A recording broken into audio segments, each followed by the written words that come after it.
Okay, T12.7. Which of the following is not one of the conditions that must be satisfied in order to perform inference about the slope of a least squares regression line? Okay, so conditions, we have an acronym to help us remember what the conditions are. It's LINER. So L stands for a linear pattern of the scatter plot.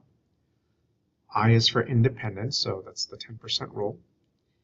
N is for normality, so we need to have residuals that could be approximately normal. E is for equal standard deviations, and then R is for randomness.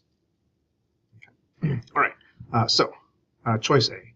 For each value of x, the population of y values is normally distributed. Okay.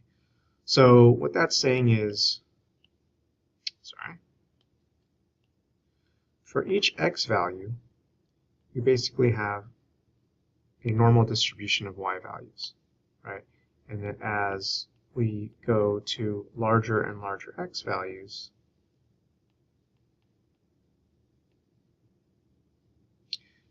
that the y values kind of move in trend, but they still follow a normal distribution. Okay.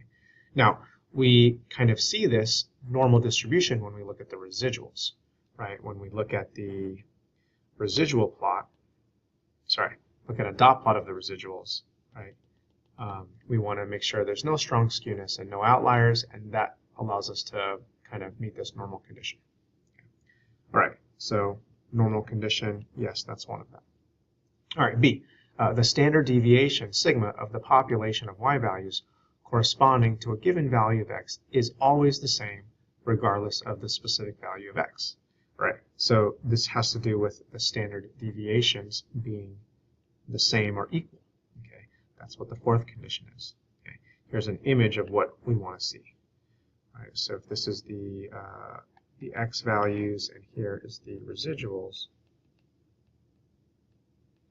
All right, some residuals will be positive, some will be negative, but what we want to see is roughly the same amount of variation, the same standard deviation for all different x values.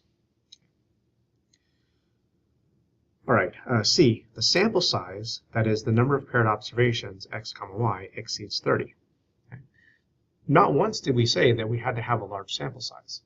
Okay. In fact, the first activity we did in this unit was about attendance versus final grades, and there we had a sample size that was only 10.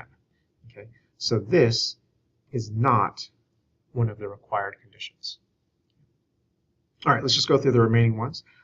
D says there exists a straight line, so that for each value of x, the mean y value of the corresponding population of y values lies on a straight line. So that's talking about the linear condition. We need a scatter plot that looks roughly linear. And then E says the data come from a random sample. Okay, so E addresses the random condition. Okay. All right, so the one that's not part of our set of conditions is we don't need a large sample size here.